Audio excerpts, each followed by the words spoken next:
जय हिंद। आज हम लोग सीखेंगे यूक्लिड विभाजन एल्गोरिथम का प्रयोग कर HCF ज्ञात करने का।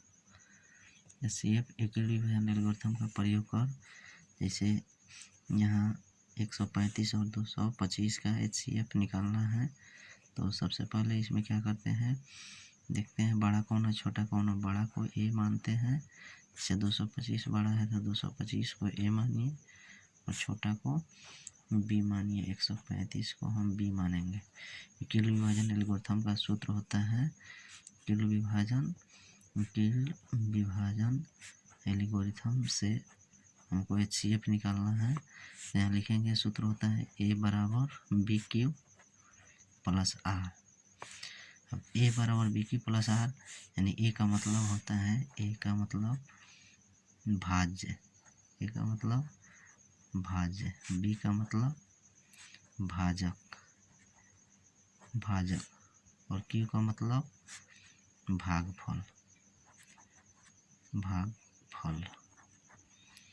R का मतलब होता है शेषफल।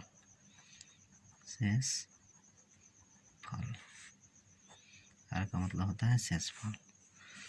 चलिए हम लोग इसको भाग करते हैं, तो A को पहले यहाँ लिख लेंगे, यानी 225 और B है 135। अब Q कहाँ से लाएंगे?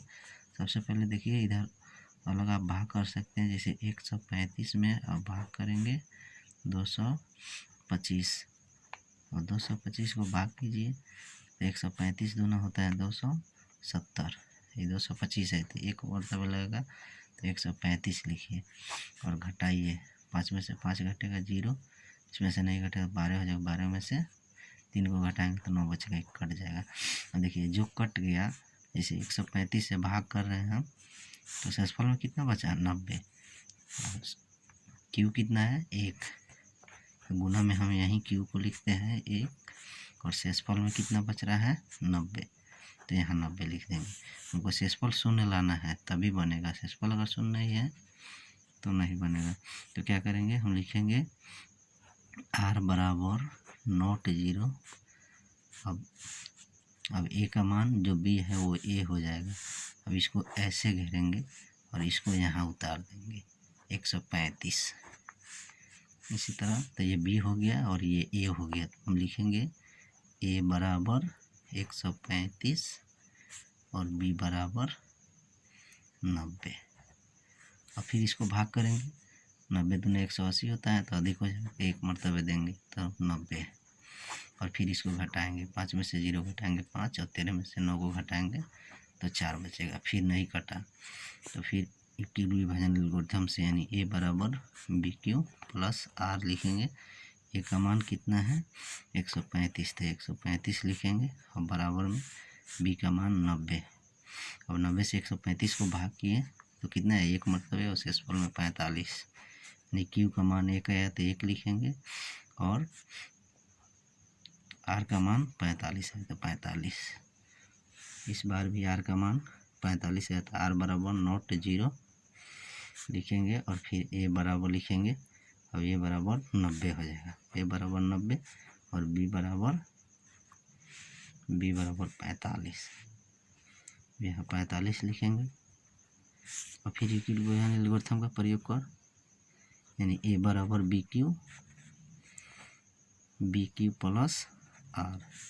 अब A का मान हो जाएगा 90, यहाँ 90 लिखेंगे और B का मान 45, यहाँ 45 लिखेंगे और Q का मान, अब इसको भाग करेंगे, फिर यहाँ 90 को यहाँ से लिख देंगे और 45 दूना होता है 90, 90 लिखकर और इसको कटा देंगे तो कितना आ रहा है? शेषफल 0 आ रहा है और भागफल 2, तो यहाँ 2 लिखेंगे गुना में, अब प्लस शेषफल कितना लिखेंगे? 0।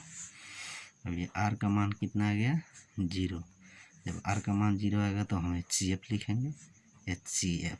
अब HCF आप लोग जानते हैं, भागा में जब पूरा कट जाता है तो इस साइड वाला HCF होता है, तो यहीं भाजक, इसका मतलब हो गया कि कौन HCF होगा, यानी B जो है वहीं HCF होगा। तो B कितना है? 45, तो 45 HCF हो जाएगा।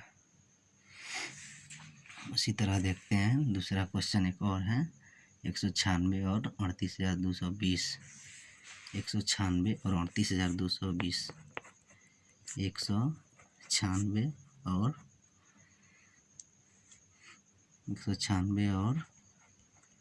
38,220। इसको फिर बनाएंगे यूक्लिड विभाजन एल्गोरिथम से। फिर लिखेंगे ए बराबर बी क्यू प्लस आर। देखिए यहाँ आप मान सकते हैं ए बड़ा वाला को ए, छोटा वाला को बी। तो ए की जगह पर हम लिखेंगे 38,220 बराबर बी को कितना लिखेंगे 196। यहाँ आप लिख सकते हैं ए बराबर 38,220, बी बराबर 196। तो देखिए इसमें अब क्यू का मान हमको मालूम नहीं है, क्यू का मान कितना आएगा। तो हम 196 से पहले इसमें भाग करेंगे। तो 196 से 38,220 में भाग करेंगे तो हमको आता है 95 मरतबे। तो यानी क्यू का मान 195 आएगा। तो